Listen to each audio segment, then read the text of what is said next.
Hey guys, just a reminder to keep using those stop losses out there that will protect you from taking too big of a loss.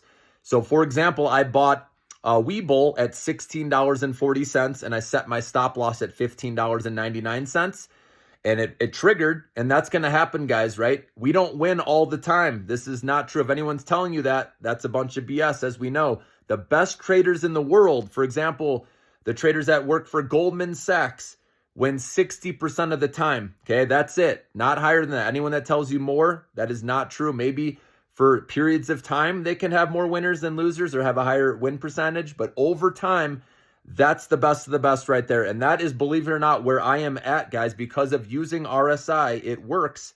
You can time your entry points better than most out there and give you an edge on the rest of the market using RSI, okay?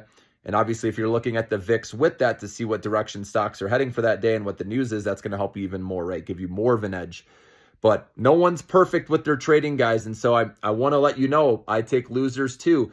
But when you're buying, when RSI is low, usually the stock price is already taken a hit. So you can capture more of the upside if it does bounce, which is why I like to take those shots. And if it does continue to go down, it rolls over, no worries. Your stop loss is set not too far away, so you take that minimal loss. So that's the way to do it, guys. If you're rolling with me, we're going to win more than we lose, okay, using RSI. So I just wanted to give you the heads up on that, okay? And as no worries, don't worry if your stop loss triggers, then you just have an opportunity to enter even lower on that price. I think people, they feel like they're a failure, right, when their stop loss hits.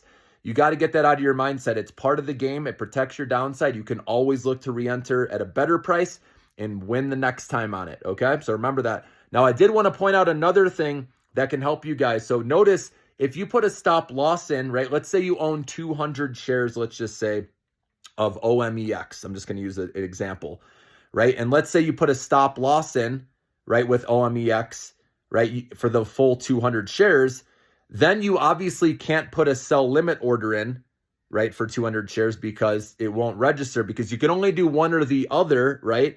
So what I like to do is I'll set a stop loss for 100 of those 200 shares, and then I'll set I'll put a sell limit order in for the other 100 shares. So if it decides to pop, that it at least sells and trims something, right, on that pop, and then I can adjust my stop loss, right, raise it up for that other 100 shares, and vice versa, right? Let's say your stop loss hits, right, with those 100 shares on OMEX, okay, and it gets you out, then you can, delete your sell limit order for the other 100 shares up higher, and then you can obviously, if you want, sell or watch the chart, to get out of the rest of your position or hold it, if you see a bounce. So that's up to you. Hopefully that makes sense. So you can't put a stop limit in or stop loss and put a sell limit order for the same amount of share or the total amount of shares that you have.